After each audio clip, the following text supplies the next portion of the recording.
बारे में मालूमात मिलती हैं। आपका चूल्हा या आपकी कोई गैस अप्लाइंसेस किसी भी किस्म का कोई मसला कर रही हो तो उसके बारे में हम आपको इस चैनल में बताते हैं। तो आपको मेरी वीडियोस कैसी लगती हैं ये आपने मुझे ज़रूर बताना है, या आपको मेरी वीडियोस में किसी भी जगह से किसी बात की समझ नहीं आती तो फिर भी आपने मुझे कमेंट करके ज़रूर बताना है। तो मैं पूरी कोशिश करूँगा कि कमेंट में आपको रिप्लाई कर दूँगा।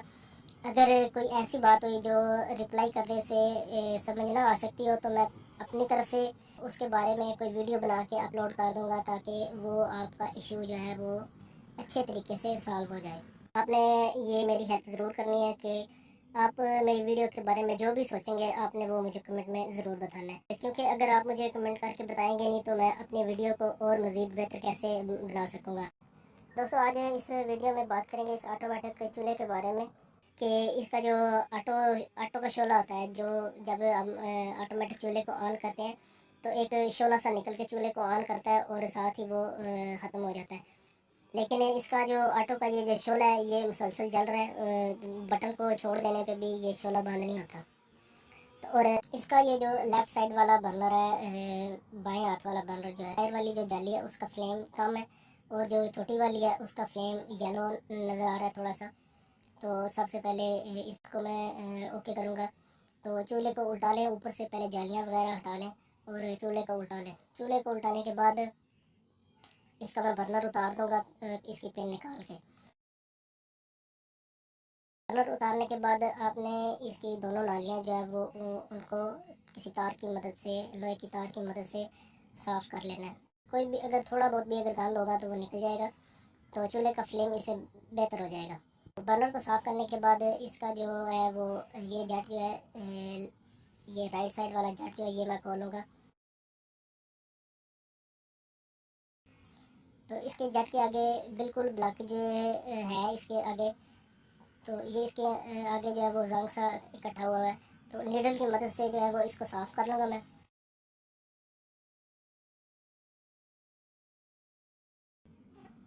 जट के सुराख को साफ़ करने के बाद थ्रेड टेप लगानी है इसके ऊपर, जट के ऊपर। जट के ऊपर थ्रेड टेप लगा के तो जट को वापस लगा दें और जहाँ से खोला है।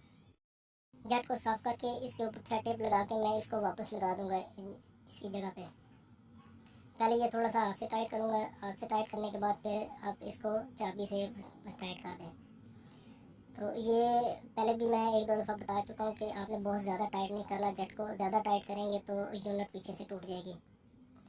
तो अब इसका ये दूसरा जट भी खोल लेंगे, बाएं साइड वाला, जो छोटी जो जाली होती है उसके फ्लेम के लिए होता है। तो इसको भी साफ़ कर लेंगे। इसको बस ऐसे ही थोड़ा सा इस तरह इस तरीके से जो है वो, ये देखें इसका जेट साफ़ है बिल्कुल, सुराख भी बिल्कुल ठीक है। तो इस पे भी टेफ्लॉन टेप लगा के तो इसको वापस लगा दूँगा मैं अपनी जगह पे। तो इस जेट को वापस लगाने के बाद इसको भी आप याद रखें कि ज़्यादा टाइट नहीं करना। जेट को लगाने के बाद बर्नर जो है वो वापस लगा दूँगा मैं। बर्नर रख के तो इसकी पिन भी वापस लगा देनी है। बर्नर जब आपने लगाना है ये ध्यान रखना है कि इसकी दोनों जेट जो है वो दोनों नालियों के अंदर ठीक तरीके से बैठे होने चाहिए। और इसकी थोड़ी सी नीचे से एयर एडजस्ट करके ऑन करके आपको दिखा दूँगा फ्लेम इसका। तो उसके लिए पहले जो है वो लाइट थोड़ी सी कम कर दूँगा। ये देख लें, ये बाई साइड वाला बर्नर तो हमारा बिल्कुल ओके हो गया। इसका फ्लेम भी देख लें कितना बेहतर हो गया पहले से। तो अब इस बर्नर को सेट करूँगा। इस बर्नर का प्रॉब्लम मैंने आपको बताया था कि इसकी जो यूनिट है उसका ऑटो का जो शोला है वो जलता रहता है, और फ्लेम भी जो है वो दरमियान वाली छोटी टिक्की जो है उसका फ्लेम कम है थोड़ा सा। तो चूल्हे को उल्टाने के बाद सबसे पहले वही कि इसका जो बर्नर है वो खोल लेना। बर्नर खोलने के बाद आपने लोहे की तार की मदद से इसकी दोनों नालियों को साफ़ कर लेना है अच्छे से। तो बर्नर साफ़ करने के बाद ये जो जेट होता है ये बाई साइड पे ये खोलना है। जेट खोलने के बाद ये देखें इसके अंदर कितनी ज़्यादा वो है, आगे जंग जो है इकट्ठा हुआ है। जेट को जेट के सुराख को बिल्कुल साफ़ कर लें नीडल की मदद से। अब जेट का ये सुराख बिल्कुल साफ़ हो चुका है। तो ये फिर से जो है इसके ऊपर थ्रेड टेप लगा के जेट को मैं वापस लगा दूंगा अपनी जगह पे। जेट को लगाने के बाद अब मैं इसकी यूनिट को सेट करूँगा। इसके जो ऑटो शोला जो जलता रहता था उसको सेट करूँगा। उसको सेट करने के लिए आपने सबसे पहले ये काम ज़रूर करना है कि सिलेंडर से गैस ऑफ कर दें और रेगुलेटर भी उतार दें। या अगर आप अपना चूल्हा नेचुरल गैस पे इस्तेमाल करते हैं तो पीछे से गैस का वाल्व ज़रूर बंद करना है आपने। तो गैस ऑफ करने के बाद अब आप आराम से इस गैस सप्लाई वाले पाइप को यूनिट से अलग कर दें। इसके ये दोनों पेज खोल के दोनों पेज खोल दूंगा और ये पाइप जो है वो अलग हो जाएगा यूनिट से। तो यूनिट से जब अलग हो जाएगा तो ये रबड़ वाशल ये जो है वो दोबारा वापस ज़रूर रखनी है जब यूनिट बंद करनी है। तो ये मैं आपको जो है वो सिर्फ समझाने के लिए एक दूसरी यूनिट से जो है वो आपको बता रहा हूँ कि आपने नाप को घुमा के ये सुराख जो है बिल्कुल सामने ले आना है। ये आपको बिल्कुल ये यूनिट के अंदर नज़र आएगा। ये सुराख सामने ले आना है। सामने लेके आके बटन को पुश करके तो इसमें 1 या 2 ड्रॉप ऑयल के डाल देने हैं। ऑयल डालते साथ ही आपने बटन को कम से कम 6-7 बार पुश करके छोड़ना है।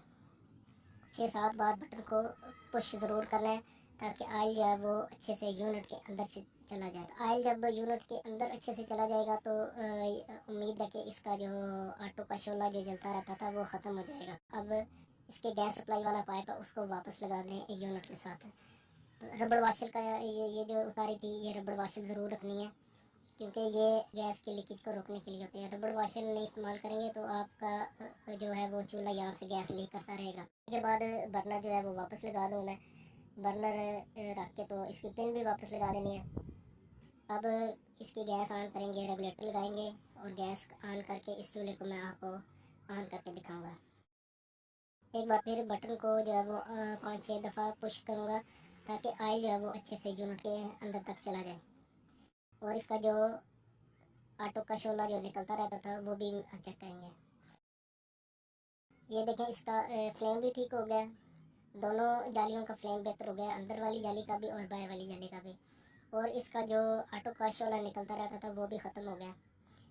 ये देखें एक बार आप ऑन करते हैं तो वो शोला निकल के फिर ख़त्म हो जाता है। जब बटन को छोड़ते हैं तो वो शोला ख़त्म हो जाता है।